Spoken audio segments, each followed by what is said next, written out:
There comes a moment when your soul grows tired of being everywhere for everyone, and you realize that the power was never in your presence, but in your absence. You've been there, answering every call, replying to every message, showing up when your heart was breaking, giving when your own cup was empty. And still, there were days when your kindness was mistaken for weakness, your generosity taken for granted. But here's the truth no one tells you. The moment you stop being constantly available, the world starts to see you differently. Not because you become cruel, but because you've chosen to protect your peace. Stay with me until the end, because what I'm about to share will not only shift the way you see others, but the way you see yourself.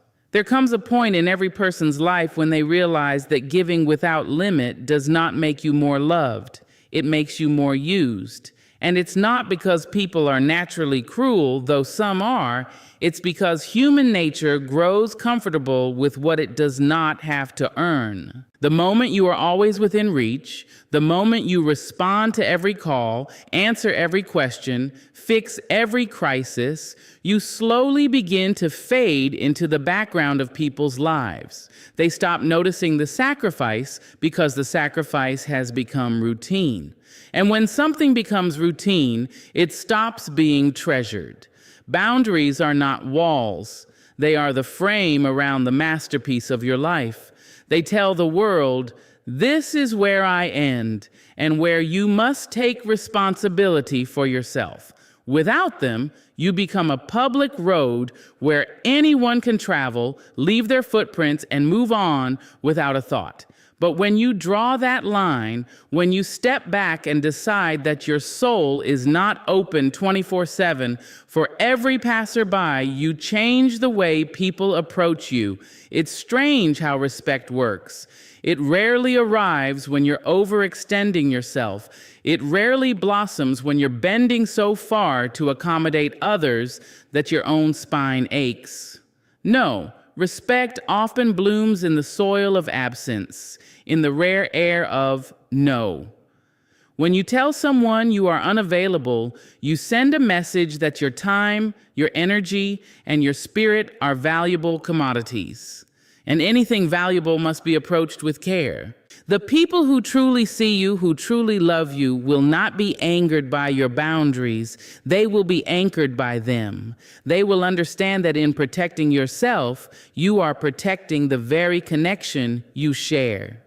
Because when you are exhausted, when you are drained, you cannot offer the best of yourself to anyone. You can only give scraps, and scraps are not what real love deserves. You will notice a shift almost instantly when you start saying no. Not the loud, aggressive kind of no, but the calm, firm, steady one. The no that says, I hear you, but I cannot. I care for you, but I must care for myself first. Some people will be startled by this. They will have grown accustomed to the version of you who sacrifices without pause, who sets herself on fire to keep others warm. And when the flames go out, they may shiver, they may protest, they may even accuse you of being selfish. Let them. Because selfishness is taking without gratitude. Self-care is giving with intention. There is a world of difference between the two, and you are not required to destroy yourself to prove your love. You are not required to be endlessly accessible to be worthy of belonging. When you stop being constantly available, you begin to see clearly who values you for your presence and who values you for your usefulness. There's a difference. One is rooted in love, the other is rooted in convenience. And if someone's connection to you cannot survive your unavailability, it was never love, it was dependency. Setting boundaries is an act of faith in yourself. It is declaring that your worth is not up for debate, that your time is not a limitless resource to be squandered, that your emotional well-being is a priority, not an afterthought. And this shift does not just change how others see you, it changes how you see yourself. You will start to walk differently. You will speak differently. You will no longer apologize for needing rest. You will no longer explain why you didn't answer the phone. You will no longer feel guilty for doing something just for you, because you will have learned that your availability is not what makes you lovable. It is your authenticity, your truth, your presence, when it is given freely, not out of obligation. There is something magnetic about a person who respects themselves enough to say, I can't be there right now. They carry an air of dignity, a quiet strength that others can feel. It's not arrogance, it's self-possession. And those who are drawn to you in this state are not seeking to drain you. They are seeking to walk alongside you. The ones who once took you for granted may start to pay attention. They may notice the difference in how you show up when you've taken time for yourself. Your words may be softer but more deliberate. Your energy may be calmer but more potent. They will see that when you are not constantly giving, the moments you do give become more meaningful. The quality of your presence deepens when it is not diluted by overexposure. In truth, boundaries are not just for you, they are for the health of every relationship you have. Without them, resentment grows. Without them, exhaustion sets in. Without them, love becomes a burden rather than a joy. But with them, there is space for longing, for appreciation, for the quiet joy of knowing that your connection is chosen, not demanded. We teach people how to treat us by what we allow, by what we accept, by what we reinforce. If you always answer at 2 a.m., they will always call at 2 a.m. If you always rearrange your plans for their convenience, they will never consider your plans important. But the moment you stop doing these things, not out of anger, but out of self-respect, you change the unspoken rules between you. You teach them that your time is sacred, that your energy has limits, that your love is deep, but not endless without reciprocity. You may fear losing people when you enforce your boundaries, and you will, but the ones you lose are not a loss. They are a revelation. They reveal who was here for you and who was here for what you could do for them. It will hurt, yes, but it will also heal, because the space they leave will be filled with those who meet you with mutual respect, who understand the balance between giving and receiving, who see you not just as a source, but as a soul. There will be moments when you doubt yourself, when the old habit of overextending whispers that you are letting someone down, that you are failing as a friend, a partner, a parent, a colleague. But pause and ask yourself, what about you? Are you letting yourself down by always being the safety net for others while no one is the safety net for you? Boundaries are the answer to that imbalance. You do not have to announce them loudly. You do not have to defend them endlessly. You simply have to live them consistently. Over time, people will adjust. Those who cannot will drift away, and those who remain will love you more fully because they will see you as a person, not a service. Boundaries birth respect because they draw a clear line between what you give and what you keep. They remind others and yourself that you are not infinite in capacity, but you are infinite in worth. And when your worth is recognized, not because you are always available, but because you are always true, the relationships you build will not just survive, they will thrive. There comes a time when words are no longer necessary, not because you have nothing to say, but because you finally realize that not everyone is willing, ready, or capable of hearing you. You could spend hours explaining your heart, your decisions, your boundaries, and still there will be people who twist your meaning to fit the story they've already decided to believe. That is why silence is not weakness. Silence is wisdom. We grow up thinking that if we explain ourselves clearly enough, people will understand. That if we choose the right words, the right tone, the right timing, we can change the way they see us. But some ears are closed before you even open your mouth. Some minds are made up before you even present your truth.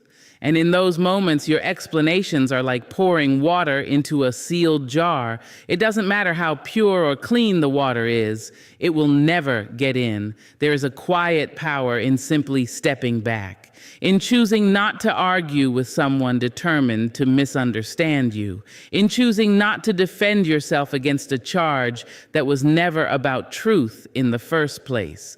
Silence removes you from battles that cannot be won because the battlefield itself is tilted. And when you stop explaining, something shifts, not just in the way others see you, but in the way you see yourself. You begin to understand that your peace is more important than their approval. You begin to realize that your life is not a courtroom, and you are not obligated to be on trial for your choices. You do not have to convince anyone of your worthiness.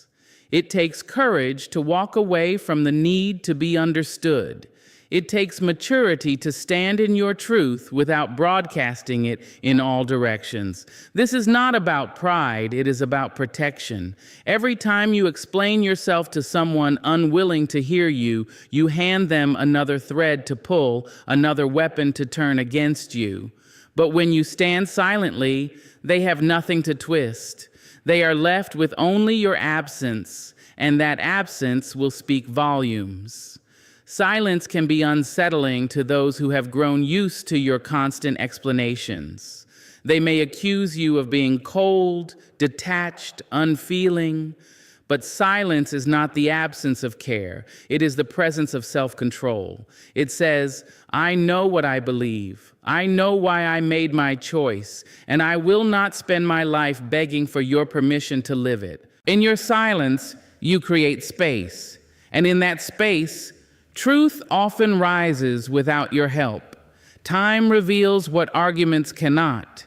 The very people who doubted you may find themselves seeing the truth you refused to shout, not because you forced them, but because silence gave them room to see what noise would have hidden.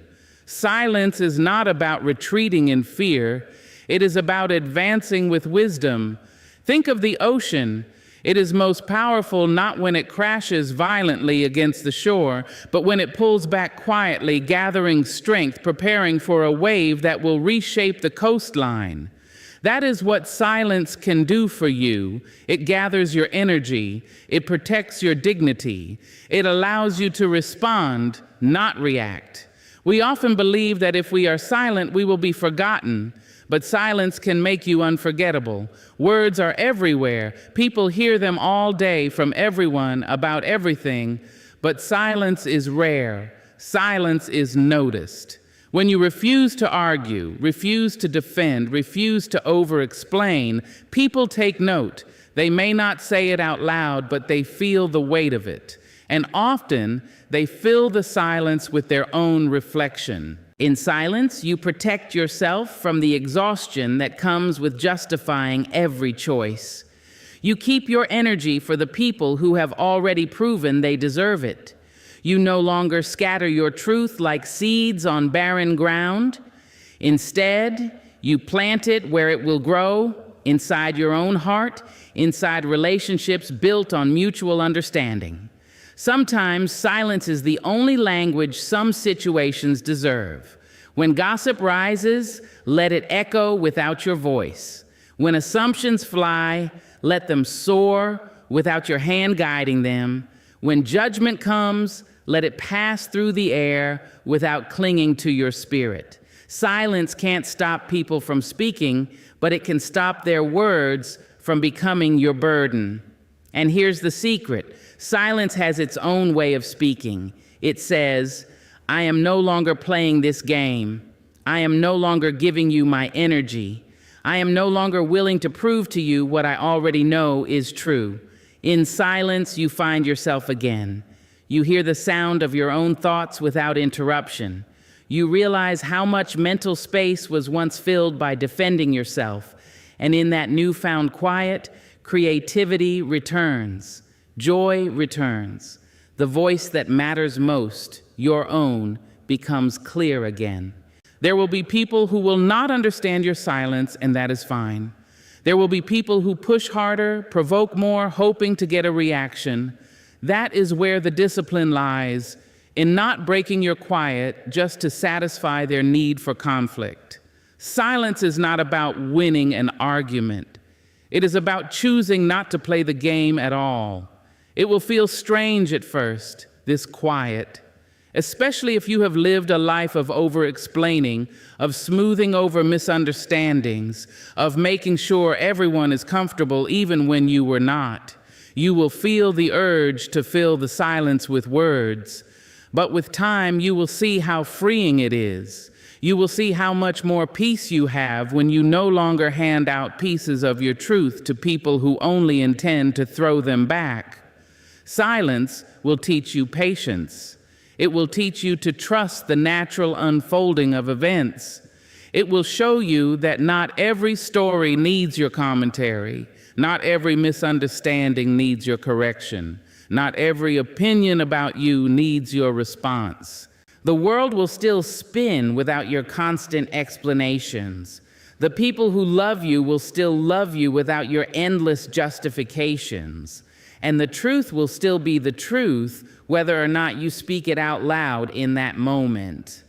When you learn to trust silence, you also learn to trust yourself. You stop fearing that you will be erased if you do not defend your place.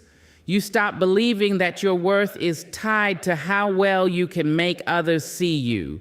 Instead, you rest in the knowledge that you already know who you are, and that is enough. That is the gift of silence. It doesn't just speak louder than explanations. It speaks directly to your soul, reminding you that your peace is your power, and you don't have to spend it to prove a point. When you stop being endlessly available, something miraculous happens. You start to feel the hours in your day again. For so long, your time hasn't been yours.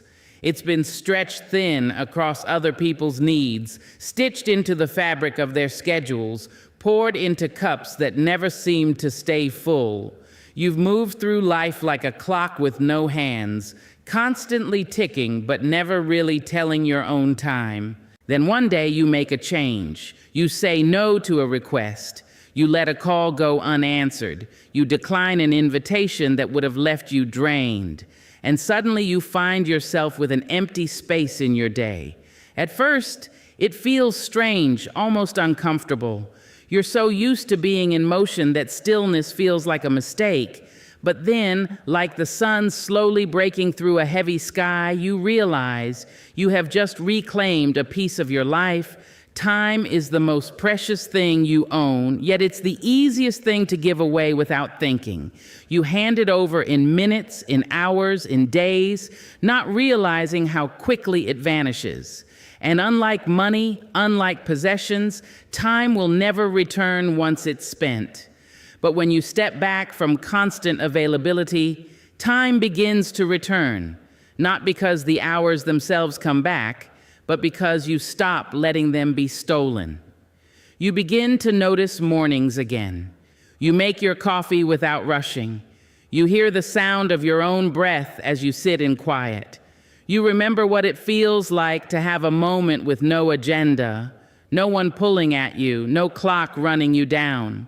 That kind of time is not just measured in minutes, it's measured in presence. The more you protect your time, the more intentional you become with it. You stop cramming your schedule with obligations that have no real meaning to you. You stop saying yes just to avoid disappointing someone. You stop filling every gap with noise. And in that empty space, you discover things you thought you'd lost.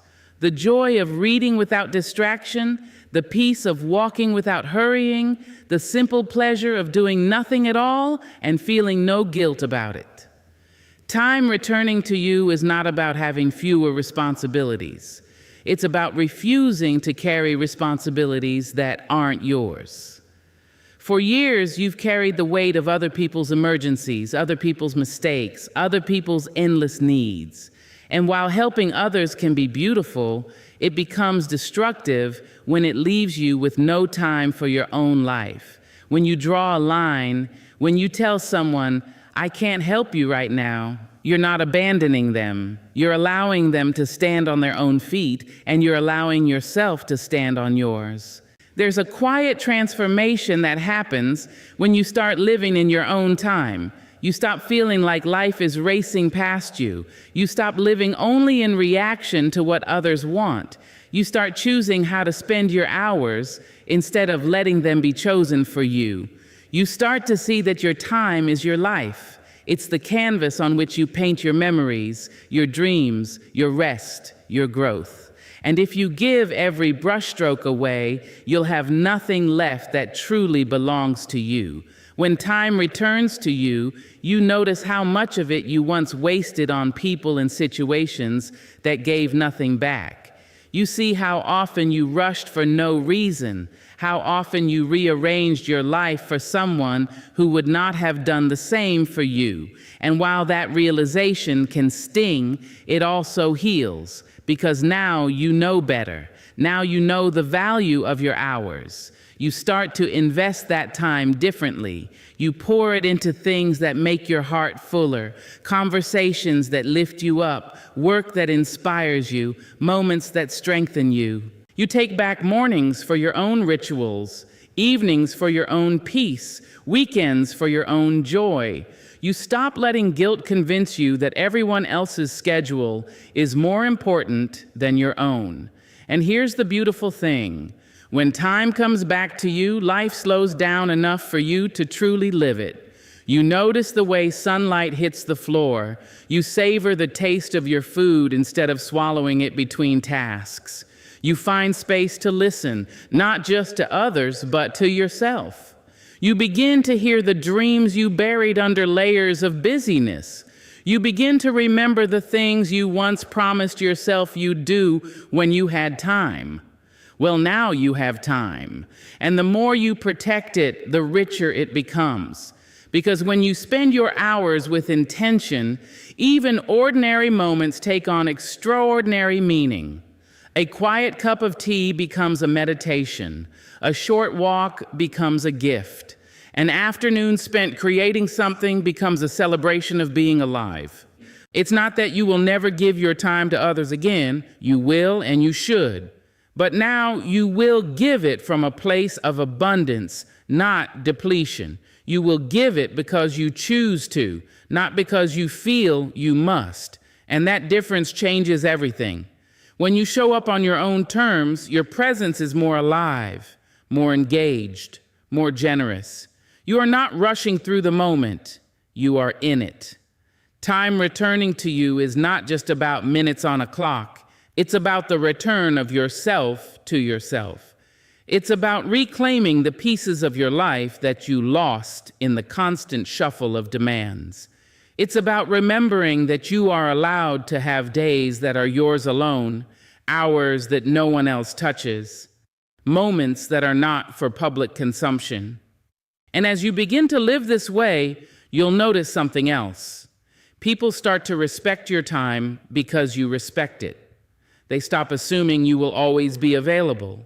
They start asking instead of demanding. They begin to see that your hours are valuable and that being given a piece of your time is a privilege, not a guarantee. That is the quiet reward of stepping back. You not only reclaim your time, you teach others how to honor it too. When you stop being endlessly available, the truth begins to reveal itself in ways that words could never have shown you. Some people will feel your absence and reach for you, not because they need what you can give, but because they miss you. Others will vanish into silence, not because they are suddenly busy, but because without your constant giving, you are no longer useful to them. This is the part of the journey that is both beautiful and heartbreaking. It is the unveiling of who was leaning on you for support and who was leeching from you for survival. For years, you may not have noticed the difference. Both types will come to you in need. Both types will take your time, your energy, your presence. Both types will say they appreciate you. But leaners stand with you when you need them. They balance the weight. They remember the times you've carried them and offer their shoulder in return. Leechers, however, have no memory for your sacrifices. They only remember their own needs. The signs were always there, but your constant availability made it easy for them to hide. They didn't need to show you their loyalty because you never asked them to. You were always there before the test could come. And so, without knowing it, you built relationships that had no foundation, connections where the only glue was what you provided. When you step back, when you stop rushing in to fix and soothe and solve, you give people a chance to reveal who they truly are. Leaners will notice the change. They will check on you. They will ask if you're all right. They may even feel concerned that you've been distant, not because they miss your service, but because they miss your spirit. Their love for you exists even when you're not actively doing something for them. Leechers, on the other hand, will feel your absence as an inconvenience. They may grow impatient. They may guilt you, reminding you of all you've done before, as if it were an unpaid debt you still owe. They may even become cold or resentful because your new boundaries mean they have to face the weight of their own problems without leaning entirely on you. At first, this realization hurts. It cuts deeply to see people you've poured so much into walk away the moment you're not a constant source. But this is the gift disguised in the pain. It's clarity. It's the knowledge of who you can truly count on when life turns. Leaners and leechers look the same when the sun is shining, but storms reveal the difference. A leaner will brace themselves against you, helping to keep you steady as you keep them steady. A leecher will cling to you in panic, pulling you under in their desperation to save themselves. They are not malicious always. They are simply unprepared to carry any weight but their own. When you stop being always available, you force people to adapt. Those who value you will adjust, finding ways to maintain the bond without constant contact. They will respect your boundaries and work within them. Those who only valued your accessibility will look elsewhere, seeking the next person who will offer endless yeses without limits. This is not about blaming others for needing help. We all need help at times. The difference lies in reciprocity. A healthy relationship is a dance of giving and receiving. Sometimes you lead, sometimes you follow, sometimes you carry, and sometimes you are carried. But with leechers, you are always the one holding the weight. You become a pillar that cannot rest without the whole structure falling apart. That is not connection, it is captivity. The more you protect your time and energy, the clearer this division becomes. You will see how some people only reached out when they needed something. You will notice how your messages to them were often left unanswered unless a favor was involved. You will remember moments when you were hurting and they didn't show up, not out of cruelty, but because showing up wasn't in the nature of the relationship they had with you. This awakening is not meant to make you bitter. It is meant to make you free, because once you know who is leaning and who is leeching, you can give from a place of wisdom. You can offer your heart to those who will hold it with care. You can invest in relationships that pour into you as much as you pour into them, and you can release the ones that leave you empty without shame or guilt. One of the hardest truths to accept is that some of the people you have loved the longest may not be capable of being the friend, the partner, or the family member you need them to be. And that's okay. It doesn't erase the good memories. It doesn't make your past care a mistake. It simply means you now see them as they are, not as you hoped they would be. As you make peace with this, you also begin to cherish your leaners more deeply. You recognize the rare and sacred nature of someone who doesn't just take from you, but stands with you. You appreciate the quiet ways they've been there all along, the check-in calls, the listening ear, the way they've noticed your absence not as a lack of service, but as a change in the rhythm of connection. You begin to pour your energy into these people, not out of obligation, but out of gratitude. You learn to say yes to those who would say yes to you without hesitation. And you stop apologizing for saying no to those who would disappear the moment you needed them. This is the alchemy of boundaries. They turn confusion into clarity. They turn resentment into discernment. And they turn relationships into choices rather than defaults. You are no longer bound to people out of habit or guilt. You choose them because they choose you. You also start to notice a shift within yourself. You no longer feel the constant anxiety of maintaining every connection at the expense of your own well-being. You no longer dread the phone ringing or the message notification, fearing another request you cannot refuse. You stand taller in your own life, knowing you are surrounded not by those who drain you, but by those who can stand beside you in equal measure. And here's the most surprising part. You may even find compassion for the leechers. You see that their constant taking comes from a place of emptiness, of not having learned how to stand on their own.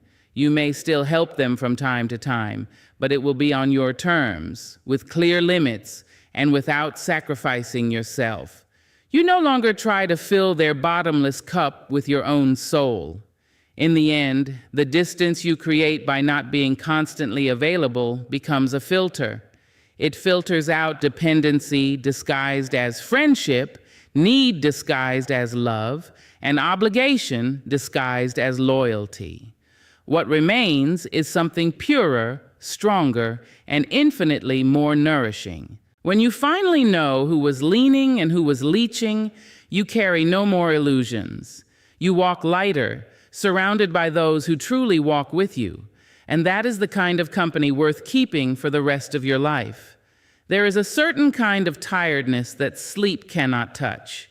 It's the exhaustion that comes from carrying too many people, too many problems, too many unspoken burdens for far too long. You can rest your body, but when your mind and spirit have been drained day after day, you wake up tired. You walk through your own life like a ghost, giving pieces of yourself to everyone and wondering why there's nothing left for you. But then something shifts. You stop being everywhere for everyone. You stop answering every message the second it arrives. You stop rearranging your life for emergencies that aren't yours. You stop pouring from a cup that's been empty for years. And slowly, quietly, you begin to notice something you didn't expect. Your energy begins to rise. At first, it's almost unnoticeable. You don't leap out of bed like in a movie, but you find yourself breathing more deeply. You realize you're not as tense in your shoulders. You catch yourself humming a little while you cook. You notice your mind is less cluttered. Your patience stretches a little longer, and your thoughts feel lighter. It's not magic. It's the natural result of no longer bleeding out your energy into every open hand that reaches for you. When you keep yourself constantly available, your energy leaks in 1,000 tiny ways. A phone call in the middle of your quiet moment. A favor you said yes to even though you wanted to say no. A conversation where you listened for an hour and realized they never asked how you were. Every one of these moments chips away at your strength. You don't notice at first because you've trained yourself to run on low reserves.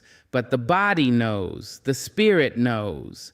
And eventually, they both start to rebel. When you begin to set boundaries, that rebellion turns into restoration. Your body responds with gratitude to the stillness you've given it. Your spirit, once stretched thin, begins to fill out again. You stop feeling like a faded outline of yourself and start to remember the full, rich colors of who you were before you burned yourself out for the sake of being there for everyone. Your energy rising is not just about having more physical stamina. It's about having more life force. It's the way you feel when you're walking down the street and notice the wind on your face. It's the way you smile at someone without it feeling forced. It's the way your ideas start coming back to you because your mind finally has space to create instead of constantly firefighting other people's crises. You start to show up differently, not frantically, not with the edge of exhaustion in your voice, but with a grounded presence. People feel this shift, even if they can't name it. They notice you speak slower, listen deeper, and laugh more freely. They may not know that this is what happens when someone has stopped bleeding energy into places where it was never appreciated, but they feel it. There is also a spiritual clarity that comes when your energy is restored. You can sense when something or someone is about to drain you before it happens. You become more discerning. You no longer say yes out of guilt because you felt the cost of those yeses, and it's too high to keep paying. You learn to pause before committing, to ask yourself, does this align with where I am now?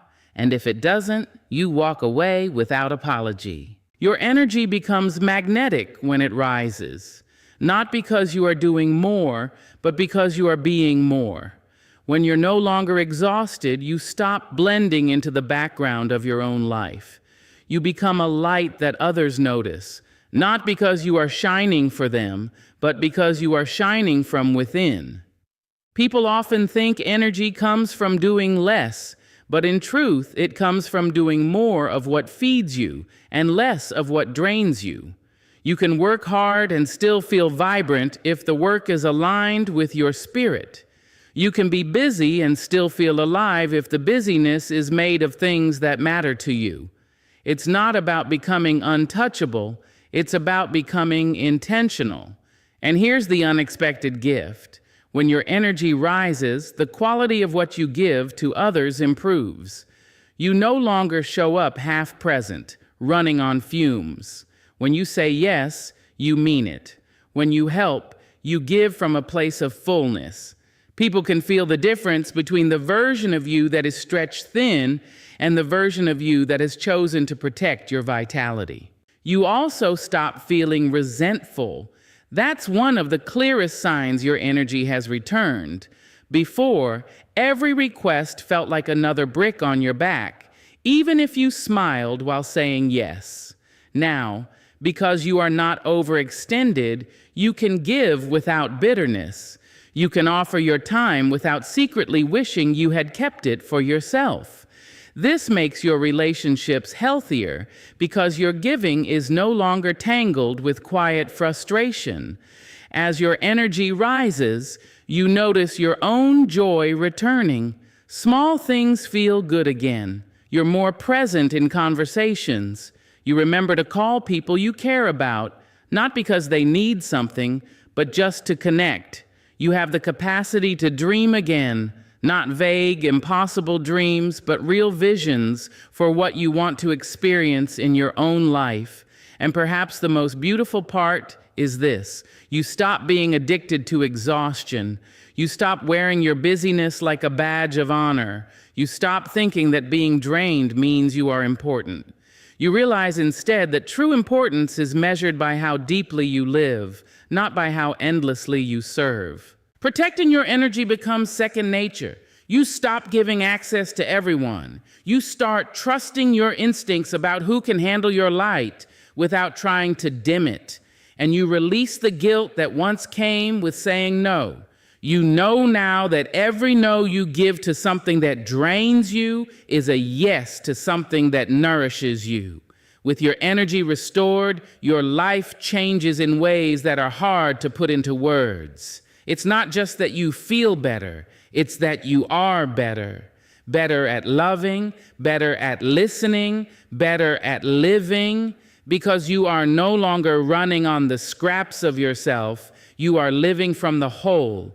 This is what happens when you step back from constant availability. Your spirit breathes, your mind clears, your body feels lighter. And from that place of wholeness, you rise. Not for anyone else's approval, but because rising is your natural state when you stop giving away everything that keeps you alive.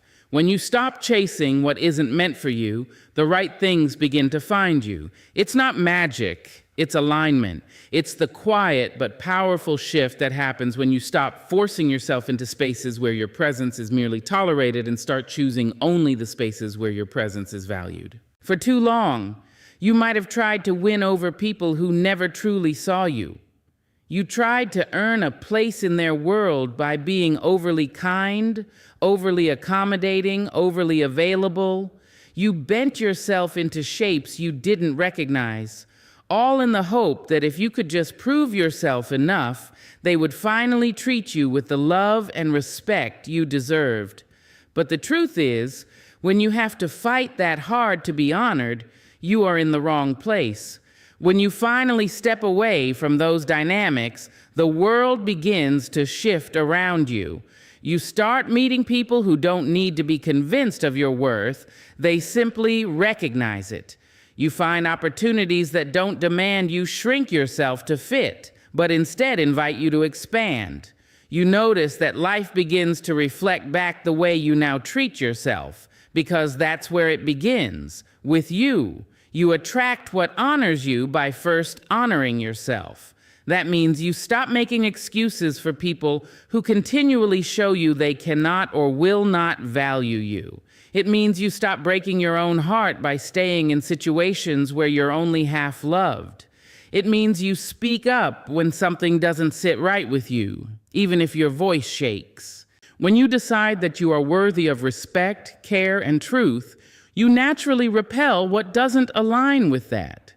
The people who once fed off your silence or your willingness to overextend yourself will notice the change, and some won't like it.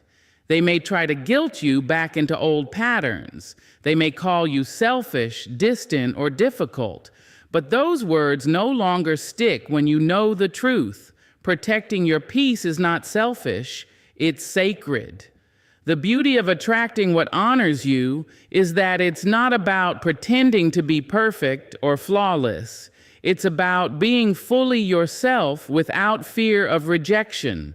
It's about knowing that the right people will love you not for what you can give them, but for who you are when you're not trying to prove anything. And when you live from that place, you stop accepting the bare minimum. Your energy becomes a filter. You notice how your conversations feel after they end. Do they leave you lighter or heavier? You notice how you feel in certain spaces. Do you feel seen or do you feel invisible? You notice whether someone's presence calms your spirit or makes you feel like you're walking on eggshells. And when you feel the difference, you start choosing only what feeds your spirit. As this shift deepens, life begins to mirror it back in subtle but powerful ways. Suddenly, a friendship that has been one-sided for years quietly fades away, making room for someone who reciprocates your effort. A job that has drained you for too long ends, and a new opportunity appears, one that values your time, talents, and humanity. A partner who never really showed up is replaced by someone who meets you with consistency and care. These are not accidents. They are the result of you raising your own standard and refusing to lower it again. It's not always easy. There will be moments when it feels like you are losing more than you're gaining. When you walk away from people or situations that once filled your days, the emptiness can be uncomfortable. But that space is not a loss, it's preparation. It's the fertile ground where something real can take root. And you cannot grow the kind of relationships or opportunities that honor you if your life is still full of things that drain you. The more you live in alignment with your worth, the less tolerance you have for what dishonors it. You stop entertaining half-truths, half-effort, half-love.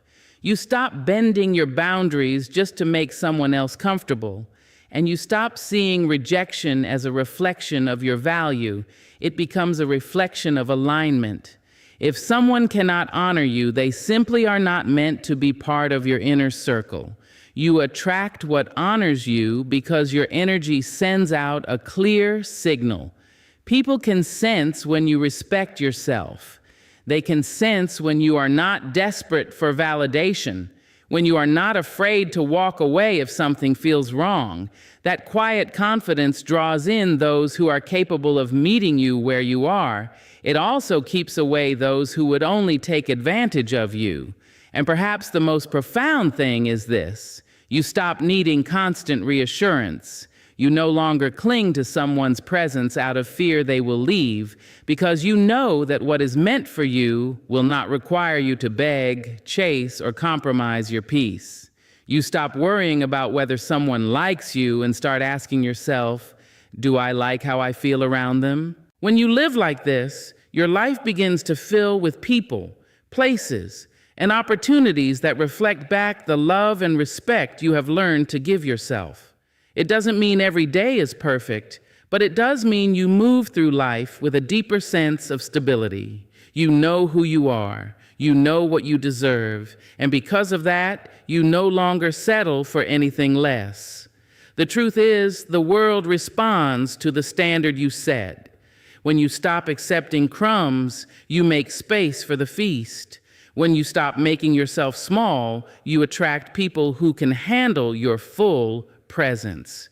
When you stop chasing those who keep you at arm's length, you open the door to those who want to stand beside you. This is not arrogance, it's alignment. It's living in such a way that your very presence is an invitation for others to rise to meet you. And if they can't, you release them with grace, knowing that something better is always on its way. You attract what honors you when you decide that your life is too sacred to be spent proving your worth to those who cannot see it. And when you live from that place, you'll find that everything, love, friendship, work, peace, begins to feel lighter, freer, and more real than you ever thought possible. There comes a moment when something inside you shifts, not in a loud cinematic way, but in a quiet, undeniable click of truth. You finally see it. You finally understand. The people who mishandled you, overlooked you, or tried to diminish you were never a reflection of your worth.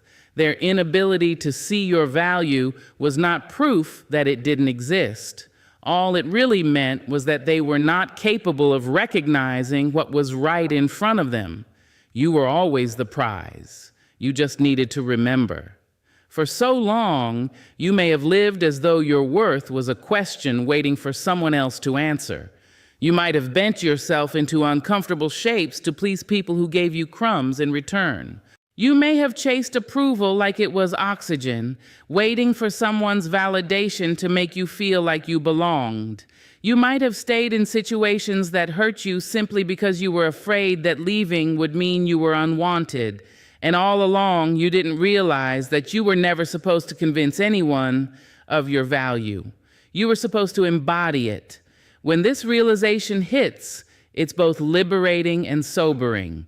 You begin to look back at the years you spent over-giving, over-apologizing, and over-explaining, and you see them for what they were, not proof that you were unworthy, but proof that you hadn't yet recognized that you already carried the thing you were searching for. You were the rare thing, the treasure, the gift. You were the steady hand in the storm, the safe place, the loyal heart.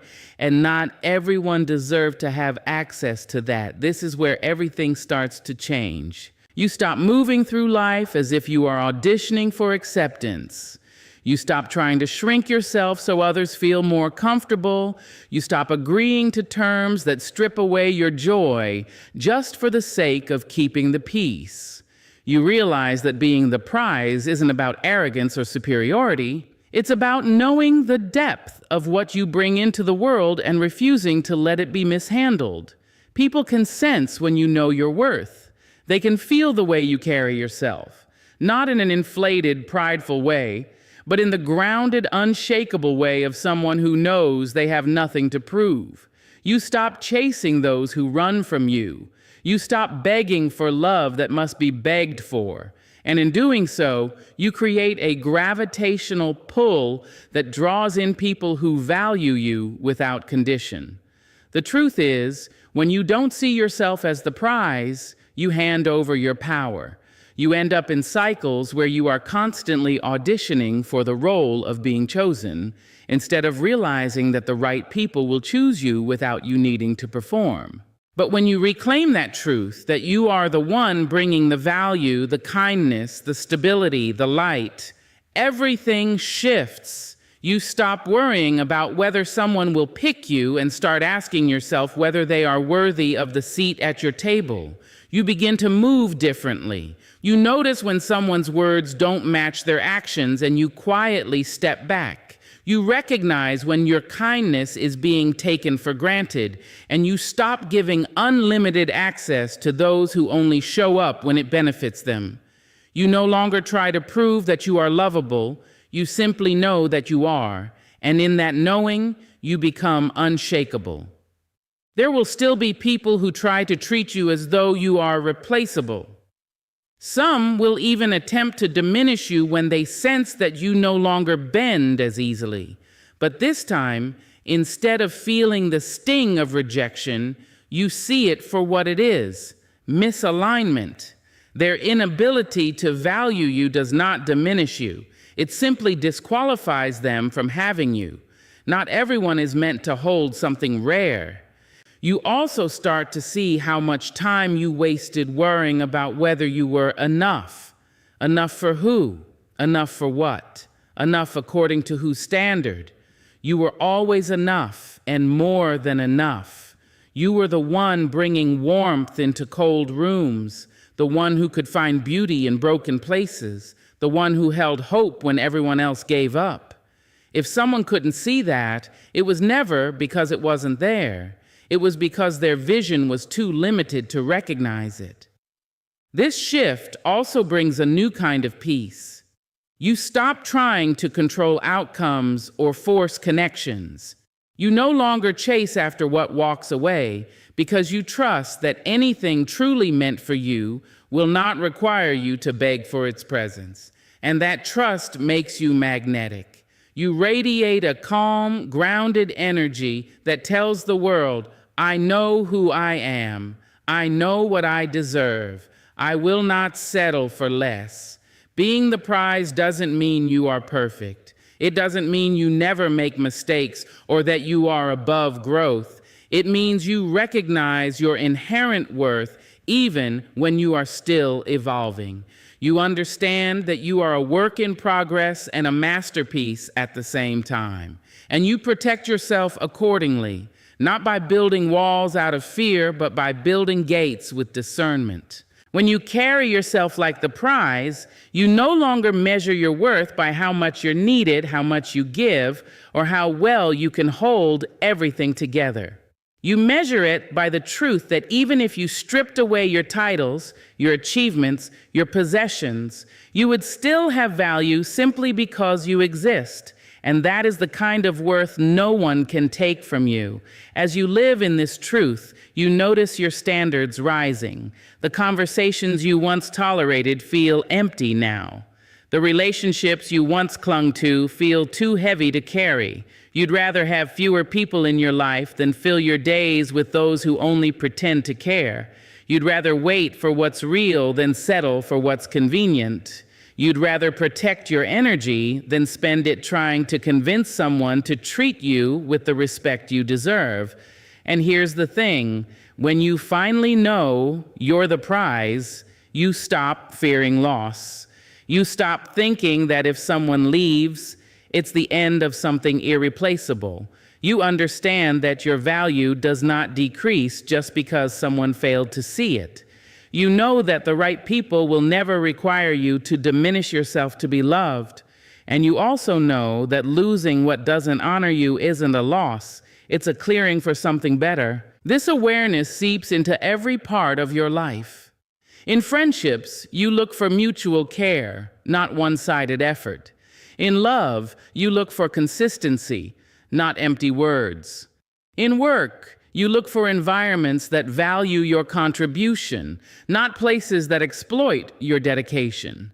And in your own relationship with yourself, you stop being your own harshest critic and start being your most loyal advocate. You begin to walk differently, shoulders back, head high, not in arrogance, but in quiet certainty. You speak differently. Your words carry the weight of someone who knows they are not asking for too much. They are simply asking for what is fair.